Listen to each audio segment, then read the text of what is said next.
A Christmas Carol by Boz. Not even. Try again. A Christmas Carol by Charles Boz Dickens. I'll allow it. A Christmas Carol by Charles Dickens. Stave 3. The second of the three spirits. Awaking in the middle of a prodigiously tough snore, and sitting up in bed to get his thoughts together, Scrooge had no occasion to be told that the bell was again upon the stroke of 1. He felt that he was restored to consciousness in the right nick of time for the especial purpose of holding a conference with the second messenger dispatched to him through Jacob Marley's intervention. Sidebar on that one, we'll be talking about it after we're done, but finding that he turned uncomfortably cold when he began to wonder which of his curtains this new spectre would draw back, he put every one of them aside with his own hands, and lying down again, established a sharp lookout all around the bed. For he wished to challenge the spirit on the moment of its appearance, and did not wish to be taken by surprise, and made nervous. Gentlemen of the free and easy sort, who plume themselves on being acquainted with a move or two, and being usually equal to the time of day, express the wide range of their capacity for adventure by observing that they are good for anything from pitch and toss to manslaughter. That is a remarkably broad range. It kind of is. Between which opposite extremes, no doubt, there lies a tolerably wide and comprehensive range of subjects. Without venturing for Scrooge quite as hardily as this, I don't mind calling on you to believe that he was ready for a good broad field of strange appearances, and that nothing between a baby and a rhinoceros would have astonished him very much. Now, being prepared for almost anything, he was not by any means prepared for nothing.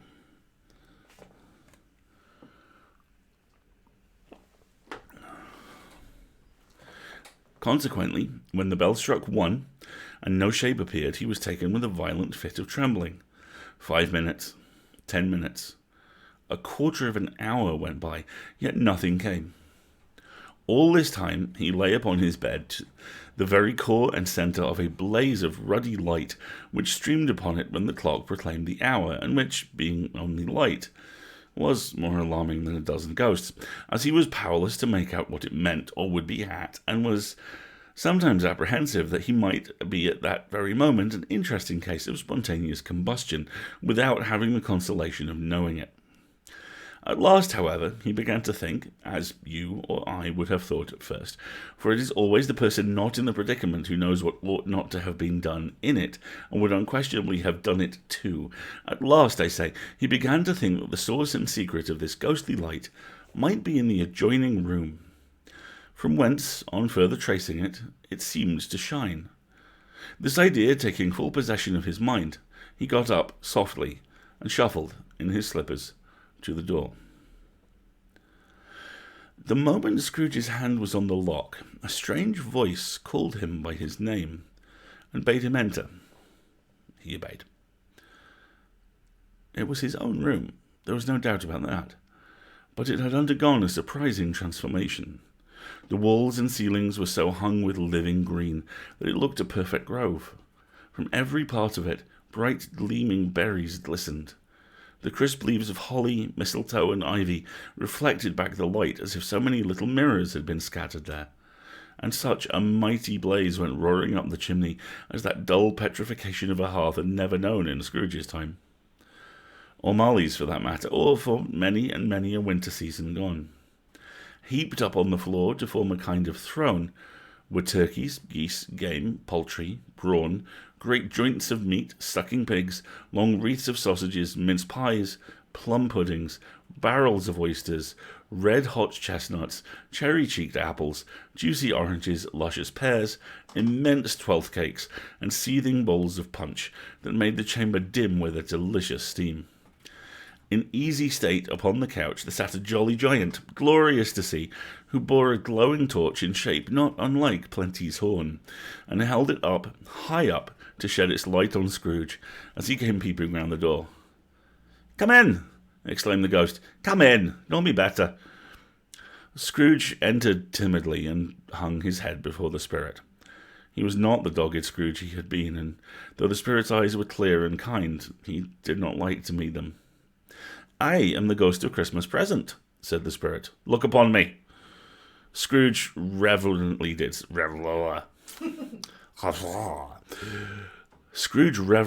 so. It was clothed in one simple green robe or mantle bordered with white fur. This garment hung so loosely on the figure that its capacious breast was bare, as if disdaining to be warded or concealed by any artifice. Its feet, observable beneath the ample folds of the garment, were also bare, and on its head it wore no other covering than a holly wreath, set here and there with shining icicles. Its dark brown curls were long and free as its genial face. Its sparkling eye, its open hand, its cheery voice, its unconstrained demeanour, and its joyful air. Girded round its middle was an antique scabbard, but there was no sword, and the ancient sheath was eaten up with rust. "You've never seen the likes of me before," exclaimed the spirit. "Never," Scrooge made answer to it. "Have never walked forth with the younger members of my family. Meaning, for I am very young. My older brother's born in these later years," pushed the phantom. "I don't think I have," said Scrooge. "I am afraid I have not." "Have you had many brothers, spirit?" "More than 1,800, said the ghost. "A tremendous family to provide for," muttered Scrooge. The ghost of Christmas Present rose. "Spirit," said Scrooge submissively, "conduct me where you will. I went forth last night on compulsion, and I learnt a lesson which is working now. Tonight, if you have aught to teach me, let me profit by it." "Touch my robe." Scrooge did as he was told and held it fast. And I'm going to break for a moment and go, Wendy, that is a put my sunglasses on opening of CSI Miami moment. Well done. Now you have to do the touch my robe line again. I said so. Okay. Touch my robe. Scrooge did as he was told and held it fast. Holly, mistletoe, red berries, ivy, turkeys, geese, game, poultry, brawn, meat, pigs, sausages, oysters, pies, pudding, fruit and punch all vanished instantly. So did the room, the fire, the ruddy glow, the hour of night, and they stood in the city streets on Christmas morning, where, for the weather was severe, the people made a rough but brisk and not unpleasant kind of music, in scraping the snow from the pavement in front of their dwellings, and from the tops of their houses, whence it was mad delight for the boys to see it come plumping down into the road below, and splitting into artificial little snowstorms. The house fronts looked black enough, the windows blacker, contrasting with the smooth white sheet of snow upon the roofs, and with the dirtier snow upon the ground, which last deposit had been ploughed up in deep furrows by the heavy wheels of carts and wagons.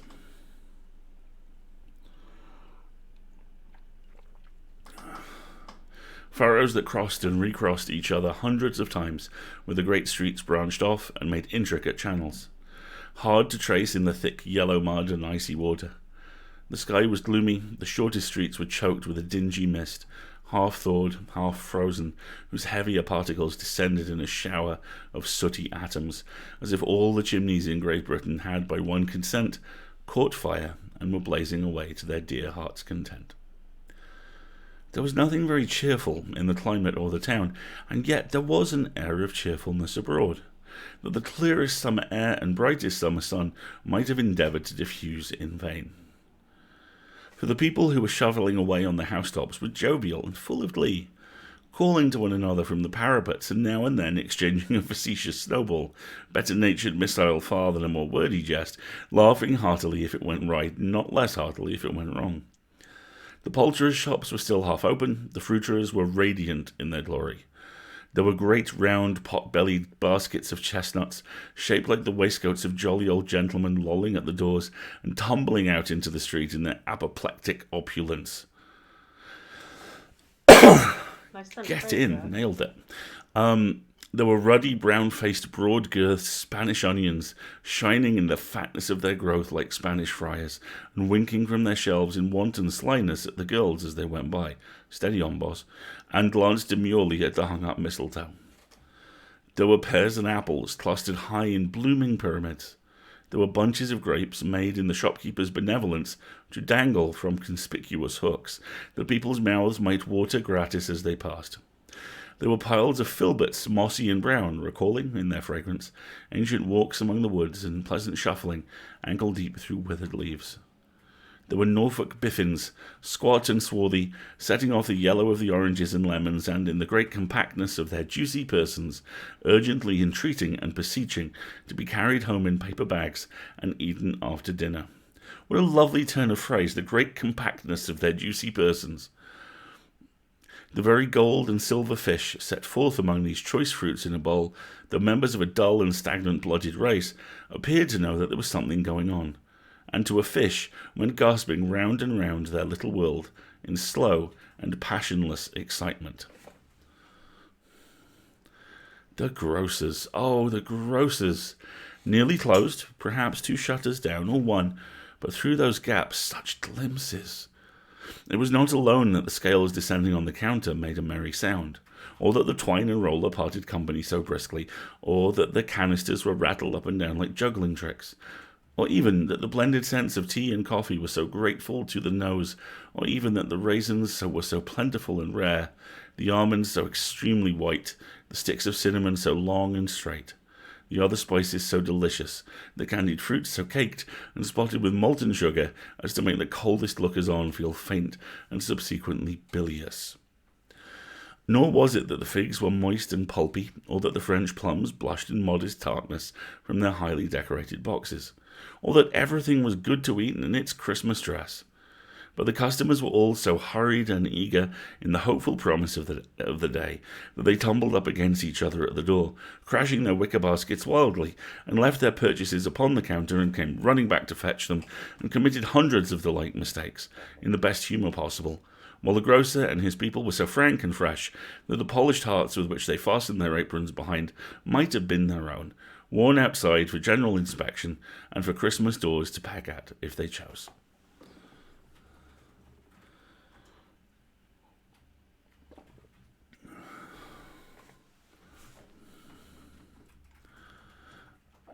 But soon, the steeples called good people all to church and chapel, and away they came, flogging through the streets in their best clothes and with their gayest faces.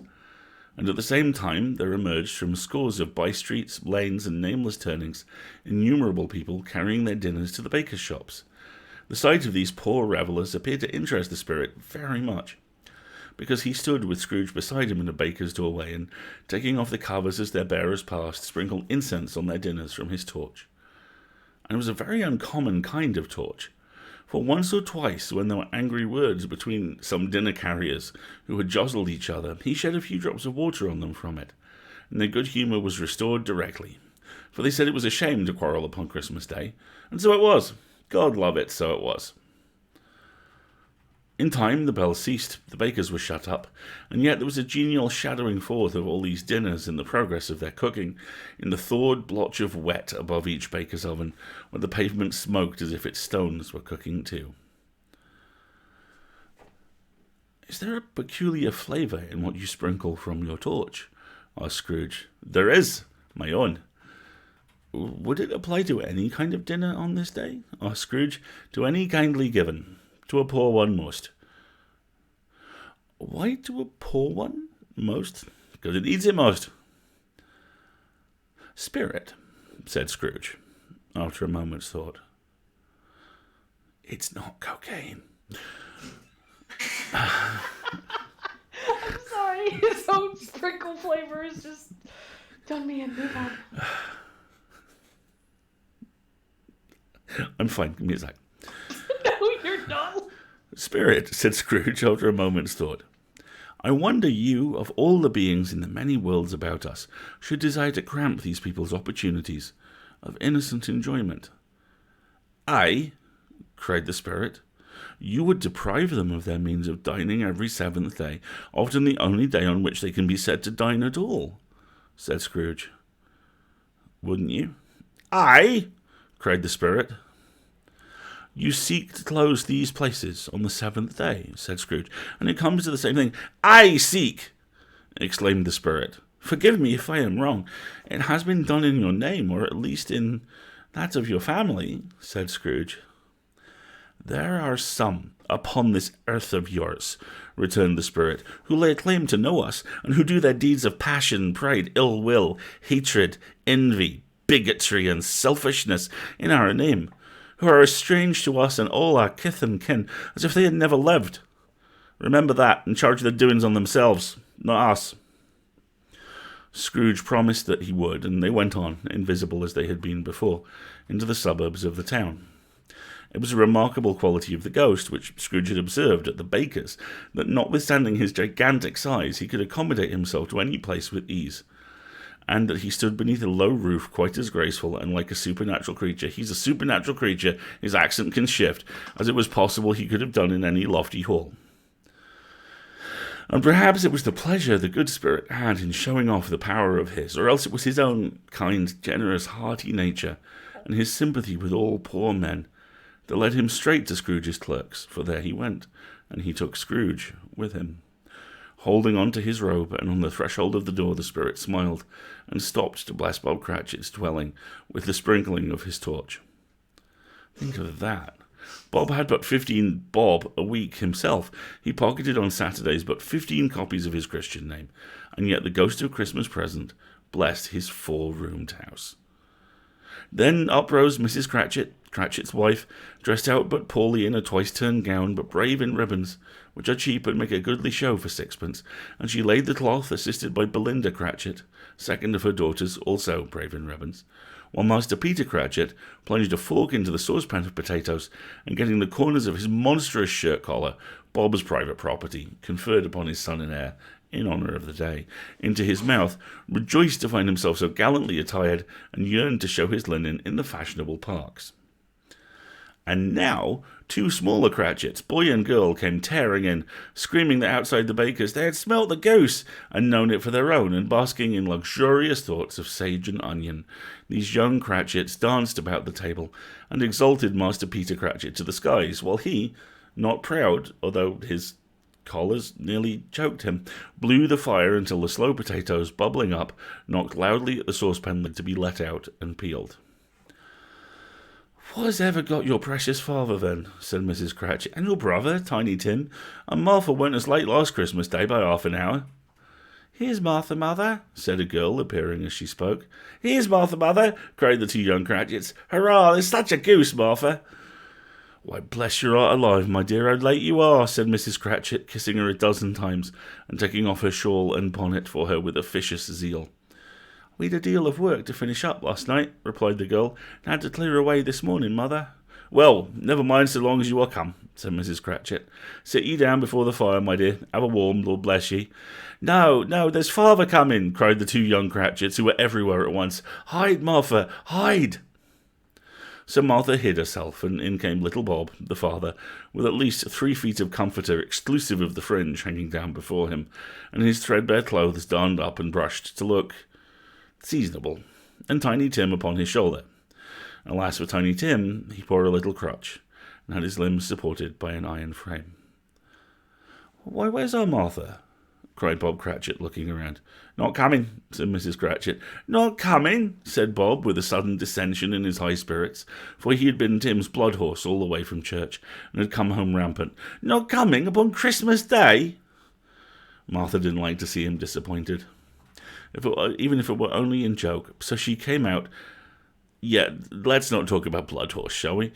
So she came out prematurely from behind the closet door and ran into his arms, while the 2 young Cratchits hustled Tiny Tim and bore him off into the wash-house, that he might hear the pudding singing in the copper.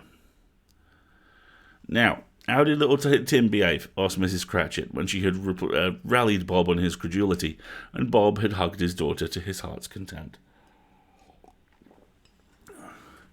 "Good as gold," said Bob, "and better. Somehow he gets thoughtful, sitting by himself so much. Thinks the strangest things you ever heard. He told me, coming home, that he hoped the people saw him in the church because he was a cripple. It might be pleasant to them to remember upon Christmas Day who made lame beggars walk and who made blind men see. Bob's voice was tremulous when he told them this. Trembled more when he said that Tiny Tim was growing strong and hearty. His active little crutch was heard upon the floor, and back came Tim before another word was spoken, escorted by his brother and sister to his stool before the fire, and while Bob, turning up his cuffs as if, poor fellow, they were capable of being made more shabby, compounded some hot mixture in a jug with gin and lemons, and stirred it round and put it on the hob to simmer. Master Peter and the two ubiquitous young Cratchits went to fetch the goose, with which they soon returned in high procession. Such a bustle ensued that you might have thought a goose the rarest of all birds, a feathered phenomenon to which a black swan was a matter of course, and in truth it was something very like it in this house. Mrs. Cratchit made the gravy, ready beforehand in a little saucepan, hissing hot. Master Peter mashed the potatoes with incredible vigour. Miss Belinda sweetened up the applesauce, Martha dusted the hot plates, Bob took Tiny Tim beside him in a tiny corner at the table. The two young Cratchits set chairs for everybody, not forgetting themselves, and mounting guard upon their posts, crammed spoons into their mouths, lest they should shriek for goose before their turn came to be helped. At last the dishes were set on, and grace was said. It was succeeded by a breathless pause, as Mrs. Cratchit, looking slowly all along the carving knife, prepared to plunge it in the breast. But when she did, and when the long-expected gush of stuffing issued forth, one murmur of delight arose all around the board, and even Tiny Tim, excited by the two young Cratchits, beat on the table with the handle of his knife, and feebly cried, "Hurrah!"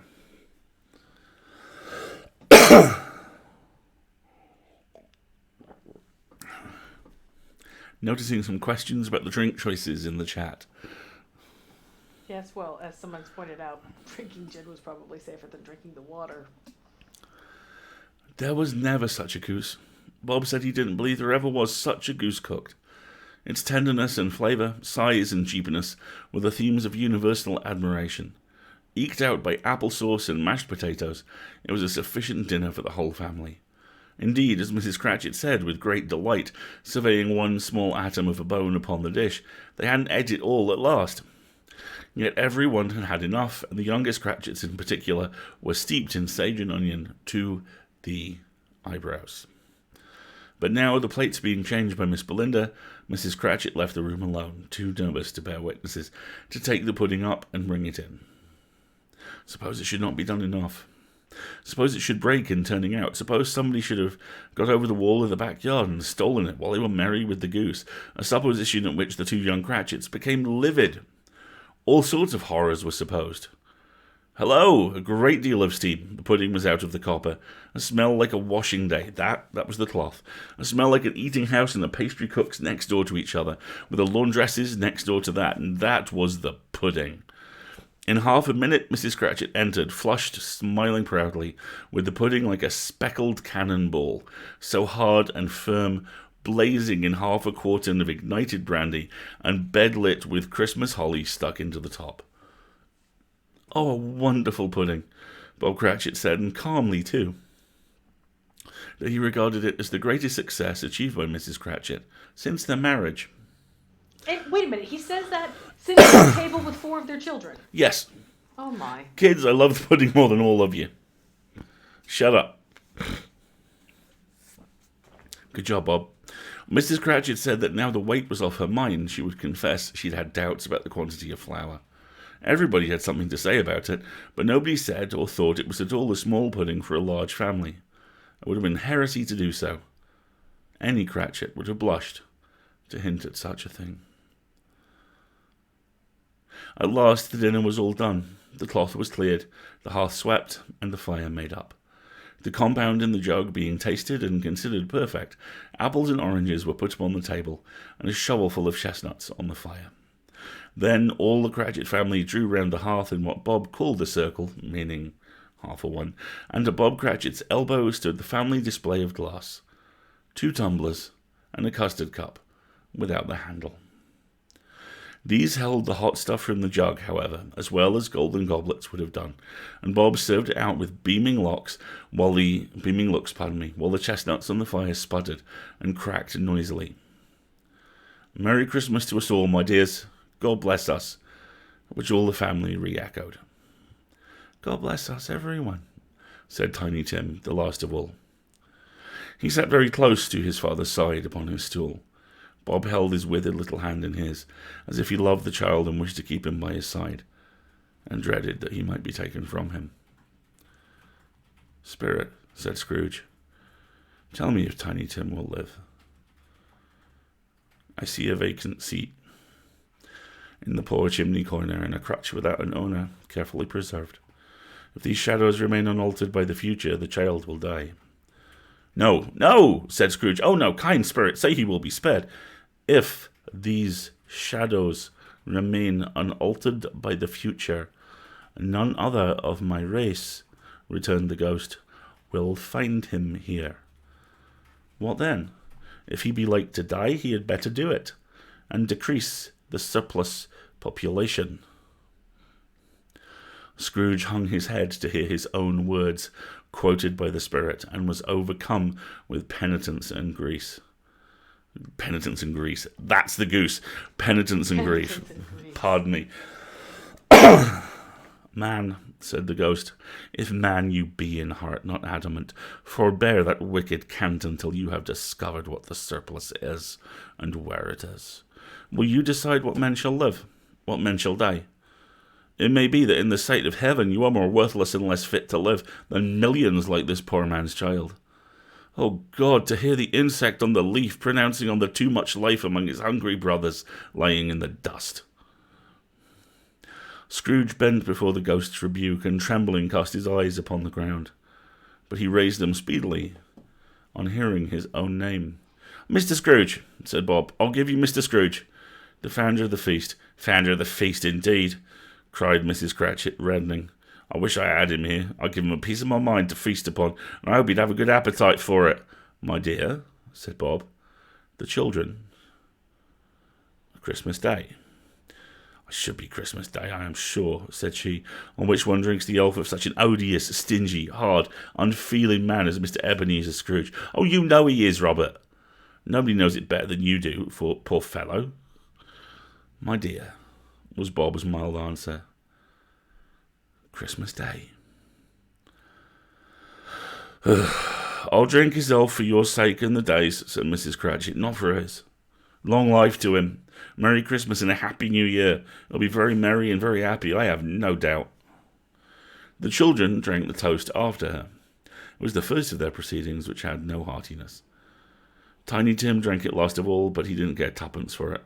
Scrooge was the ogre of the family. The mention of his name cast a dark shadow on the party, which was not dispelled for a full 5 minutes.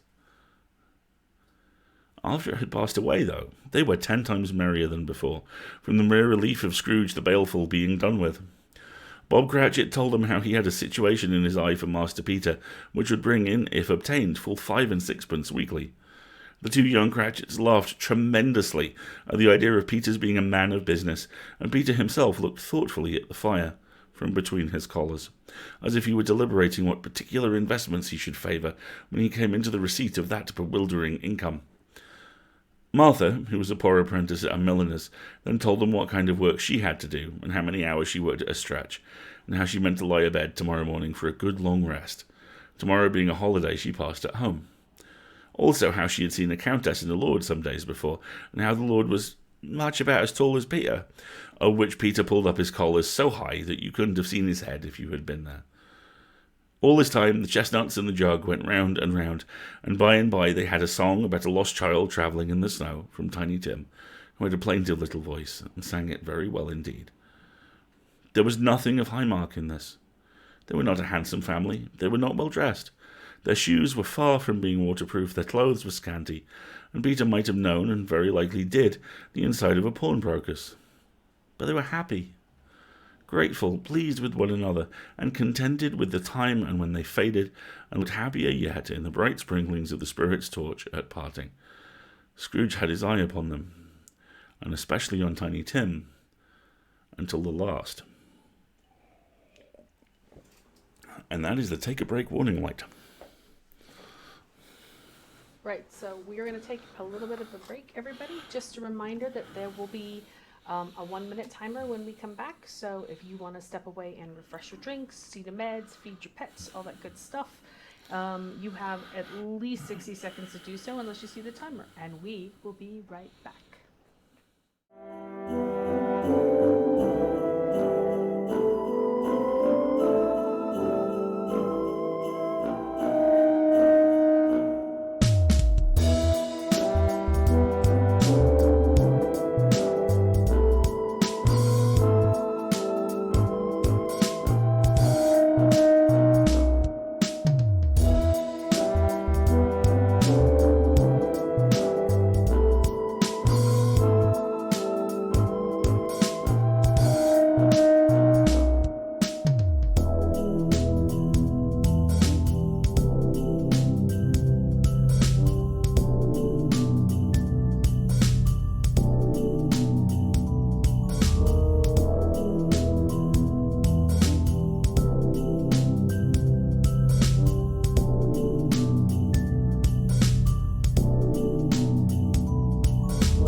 See, even the intermission we got content for you. Miss Elias Bouchard, everybody. Also, in Manx Cat. Just saying. I think I might need to put some pictures of Miss Elias Kitty up. Maybe like a Miss Elias Kitty montage for like Christmas or something. Gonna need a montage. Need a montage. Well, if I'm gonna get the final countdown stuck in my head every time the return counter. And let's face it, you are.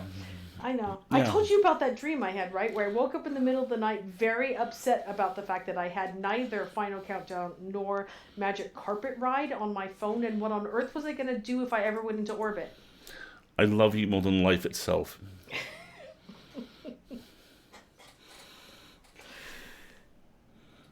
Meanwhile, back in Victorian Christmas times. By this time it was getting dark, and snowing pretty heavily, and as Scrooge and the Spirit went along the streets, the brightness of the roaring fires in kitchens, parlours, and all sorts of rooms was wonderful. Here, the flickering of the blaze showed preparations for a cosy dinner, with hot plates baking through and through before the fire, and deep red curtains ready to be drawn to shut out cold and darkness. There, all the children of the house were running out into the snow to meet their married sisters, brothers, cousins, uncles, aunts, and be the first to greet them. Here again were shadows on the window blind of guests assembling, and there a group of handsome girls, all hooded and fur-booted, and all chattering at once, tripping lightly off to some near neighbour's house, where, woe upon the single man who saw them enter, artful witches, well they knew it, in a glow. Really, Boz? That was a pretty strange sentence structure, but Really? I think I get the gist of it. Let's move on. But if you had judged from the numbers of people on their way to friendly gatherings, you might have thought that no one was at home to give them welcome when they got there, instead of every house expecting company and piling up its fires half chimney high. Blessings on it, how the ghost exulted, how it bared its breadth of breast and opened its capacious palm and floated on, outpouring with a generous hand its bright and harmless mirth on everything within its reach. The very lamplighter who ran on before, dotting the dusky street with specks of light, and who was dressed to spend the evening somewhere, laughed out loudly as the Spirit passed, though little kenned the lamplighter that he had any company but Christmas.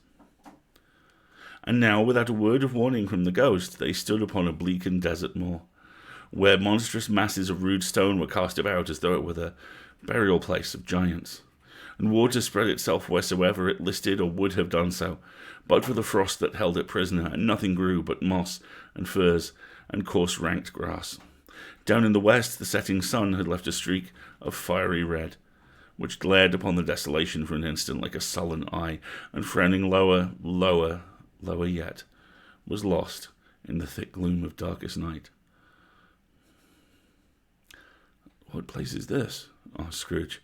"A place where miners live, who labour in the bowels of the earth," returned the Spirit. "But they know me. See?" A light shone from the window of a hut, and swiftly they advanced towards it. Passing through the wall of mud and stone, they found a cheerful company assembled round a glowing fire, an old, old man and woman, with their children and their children's children, and another generation beyond that, all decked out gaily in their holiday attire. The old man, in a voice that seldom rose above the howling of the wind upon the barren waste, was singing them a Christmas song. It had been a very old song when he was a boy, and from time to time they all joined in the chorus. So surely as they raised their voices, the old man got quite blithe and loud, and so surely as they stopped, his vigour sank again. The Spirit did not tarry here, but bade Scrooge hold his robe, and passing on above the moor, sped whither, not to see. To see! To Scrooge's horror, looking back, he saw the last of the land, a frightful range of rocks behind him, and his ears were deafened by the thundering of water, as it rolled and roared and raged among the dreadful caverns it had worn, and fiercely tried to undermine the earth. Built upon a dismal reef of sunken rocks, some league or so from shore, on which the waters chafed and dashed the wild year through, there stood a solitary lighthouse. Great heaps of seaweed clung to its base, and storm-birds, born of the wind, one might suppose, as seaweed of the water, rose and fell about it like the waves they skimmed. But even here, two men who watched the light had made a fire that through the loophole in the thick stone wall shed out a ray of brightness on the awful sea. Joining their horny hands over the rough table at which they sat, they wished each other Merry Christmas in their can of grog, and one of them, the elder too, with his face all damaged and scarred with hard weather, as the figurehead of an old ship might be, struck up a sturdy song that was like a gale, in itself. I'm just going to leave the chat to absorb all of that for a moment, because that was a lot to absorb. Yes, let's. Yes. Sometimes words change meanings.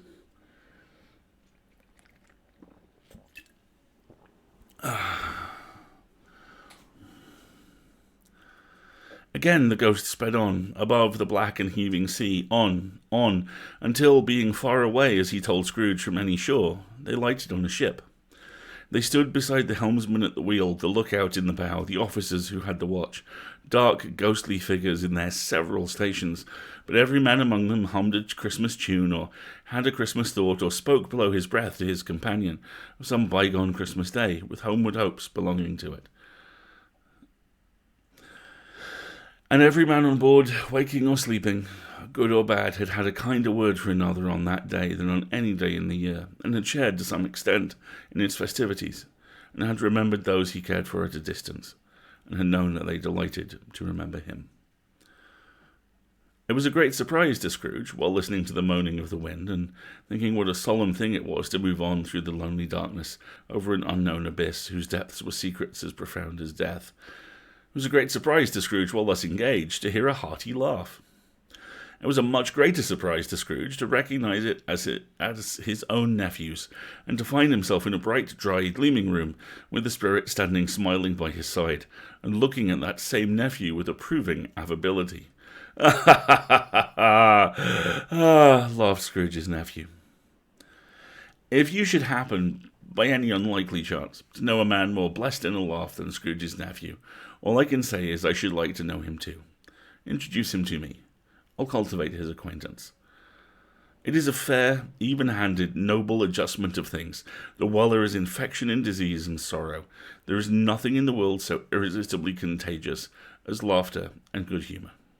When Scrooge's nephew laughed in that way, holding his sides, rolling his head, twisting his face into the most extravagant contortions, Scrooge's niece by marriage laughed as heartily as he, and their assembled friends, being not a bit behindhand, roared out lustily.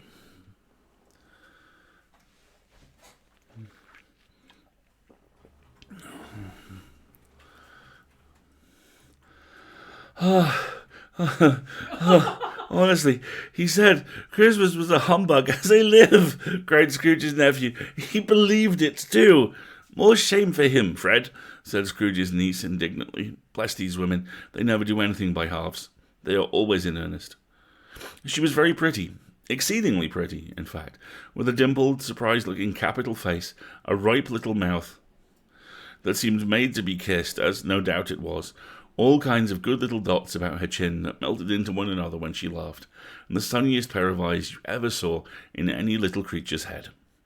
Altogether, she was what you would have called provoking, you know, but satisfactory too. Oh, perfectly satisfactory.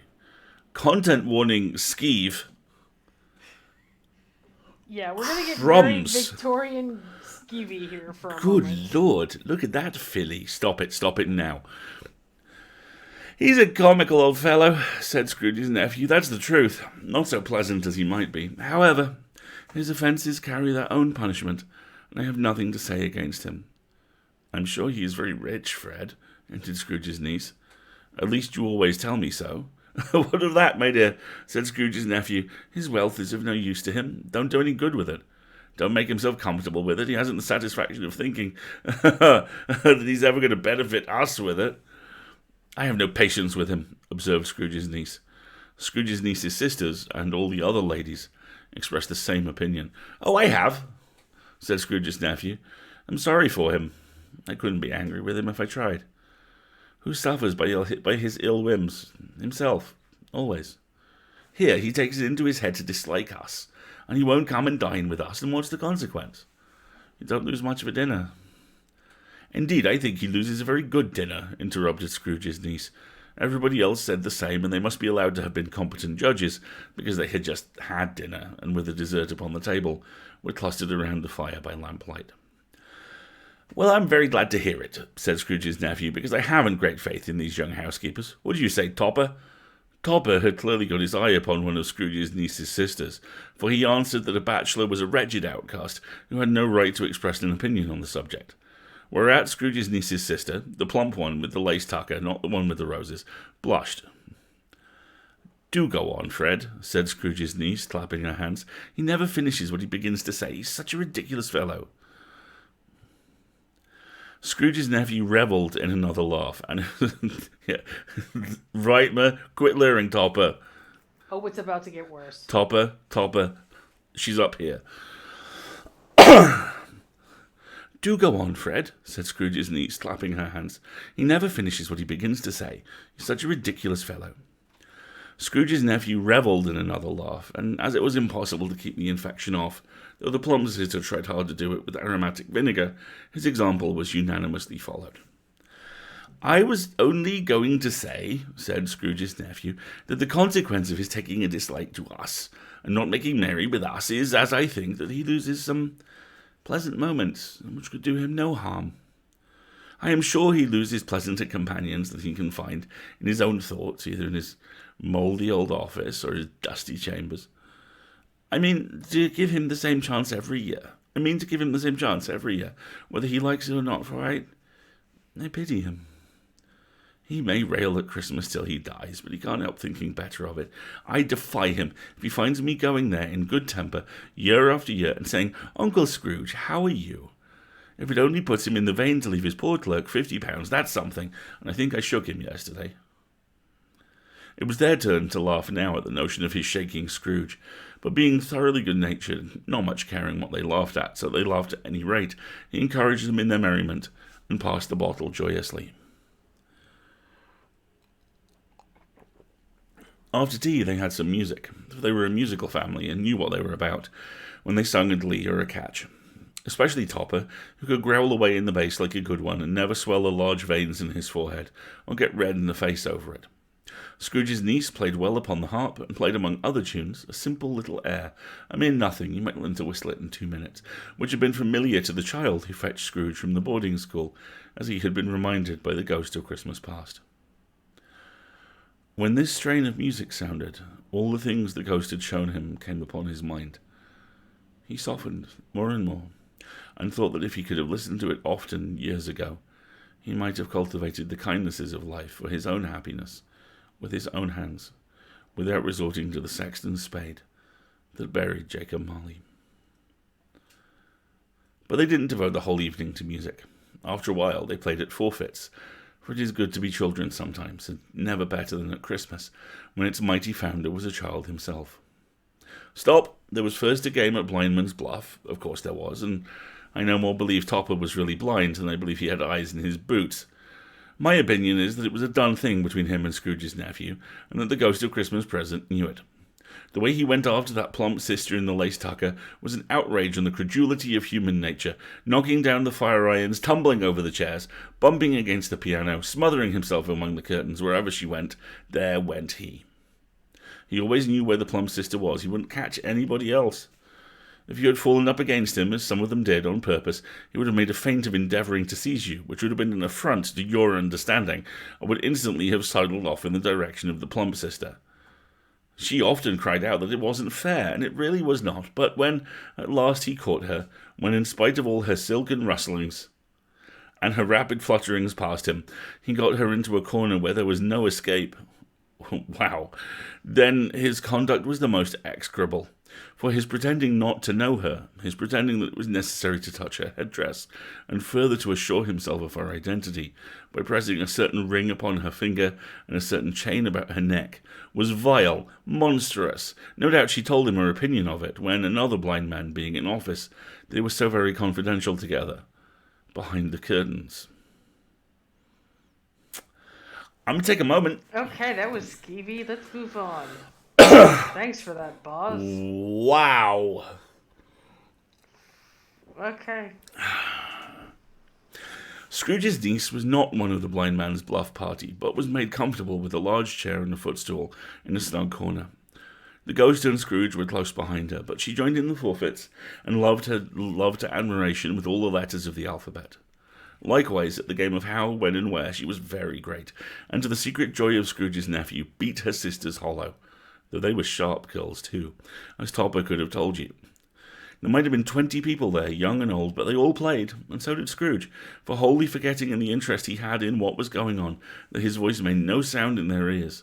He sometimes came out with his guess quite loud, and very often guessed quite right too. For the sharpest needle, best Whitechapel, warranted not to cut in the eye, was not sharper than Scrooge, blunt as he took it in his head to be.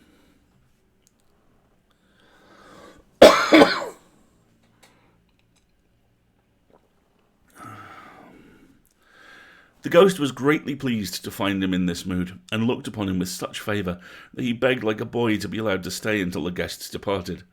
But this, the spirit said, could not be done. "Here's a new game," said Scrooge. "1 half-hour, spirit, only one." It was a game called Yes and No, where Scrooge's nephew had to think of something, and the rest must find out what, he only answering to their questions, yes or no, as the case was. The brisk fire of questioning to which he was exposed elicited from him that he was thinking of an animal, a live animal, rather a disagreeable animal, a savage animal, an animal that growled and grunted sometimes, and talked sometimes, and lived in London, and walked about the streets, and wasn't made a show of, and wasn't led by anybody, and didn't live in a menagerie, and was never killed in a market, and was not a horse, or an ass, or a cow, or a bull, or a tiger, or a dog, or a pig, or a cat, or a bear. At every fresh question that was put to him, this nephew burst into a fresh roar of laughter, and was so inexpressibly tickled that he was obliged to get up off the sofa and stamp. At last, the plump sister, falling into a similar state, cried out, "I've found it out! I know what it is, Fred! I know what it is!" "What is it?" cried Fred. Sorry. Fried Fred. Cried Fred, "It's your Uncle Scrooge!" Which it certainly was. Admiration was the universal sentiment, though some objected that the reply to "Is it a bear?" ought to have been yes, insomuch as an answer in the negative was sufficient to have diverted their thoughts from Mr. Scrooge, supposing they had ever had any tendency that way. "He has given us plenty of merriment, I am sure," said Fred, "and it would be ungrateful not to drink his health. Here is a glass of mulled wine ready to our hand at the moment, and I say, Uncle Scrooge!" "Well, Uncle Scrooge," they cried, "a Merry Christmas and a Happy New Year to the old man, wherever he is." "Whatever he is," said Scrooge's nephew. "He wouldn't take it from me, but may he have it nevertheless." Uncle Scrooge. Uncle Scrooge had imperceptibly become so gay and light of heart that he would have pledged the unconscious company in return and thanked them in an inaudible speech if the ghost had given him time. But the whole scene passed off in the breath of the last word spoken by his nephew, and he and the spirit were again upon their travels. Much they saw, far they went, and many the homes they visited, but always with a happy end. The spirit stood beside sick beds, and they were cheerful. On foreign lands, they were close to home. By struggling men, and they were patient in their greater hope. By poverty, and it was rich. In almshouse, hospital, jail. In misery's every refuge, where vain man in his little brief authority had not made fast the door and barred the spirit out, he left his blessing, and taught Scrooge his precepts. It was a long night, if it were only a night, but Scrooge had his doubts of this, because the Christmas holidays appeared to be condensed into the space of time they passed together. It was strange, too, that while Scrooge remained unaltered in his outward form, the ghost grew older, clearly older. Scrooge had observed this change, but never spoke of it until they left a child's 12th night party, when, looking at the spirit as they stood together in an open place, he noticed that its hair was grey.